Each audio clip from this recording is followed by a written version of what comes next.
Today we are going to show you the whole process using Hawaiian chili peppers to make your own chili pepper water. This is Eat and Be Eaten.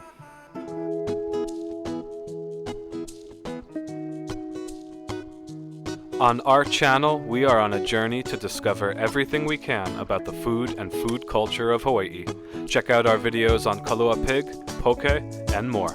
This is Eat and Be Eaten, Hawaii. Chili pepper water is a popular condiment you'll find all over Hawaii to dab on all kinds of foods. It's made using Hawaiian chili peppers, which were first brought by the Portuguese. The more wrinkled they become, the more potent they become in flavor and intensity. The key is to mince up the chili peppers so they release as much heat as possible. I'm making 24 12-ounce bottles, so I'm going to use 2 small baggies of chili peppers, as well as about a head of garlic minced and 1 knob of ginger also minced. The amounts aren't important. What is important is how strong you like it and how much of each flavor you want in there. Use a spoon to peel your ginger so you don't waste any.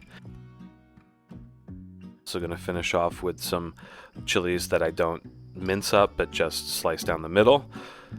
And then I'm going to take my glass bottles and sterilize them first before I'm going to fill them.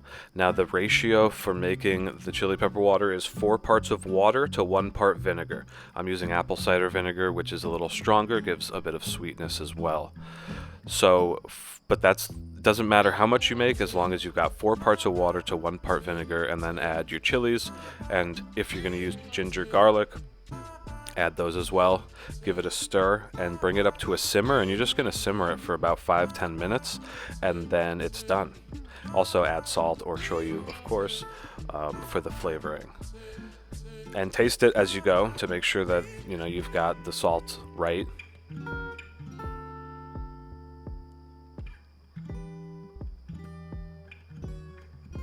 But all those chili seeds are going to release into the water, make it super hot. The longer it sits, the hotter it'll be. So once it's cooled enough, after about 5 minutes of simmering, cool it and use a ladle and funnel to bottle up your chili pepper water. And like I said, the longer it sits, the better it'll be. It'll last in the fridge for multiple years. Great condiment to have, great gift to give as well. Alright, that's it for Eat and Be Eaten. Leave us a comment, let us know what you think. We'll see you guys next time. Aloha.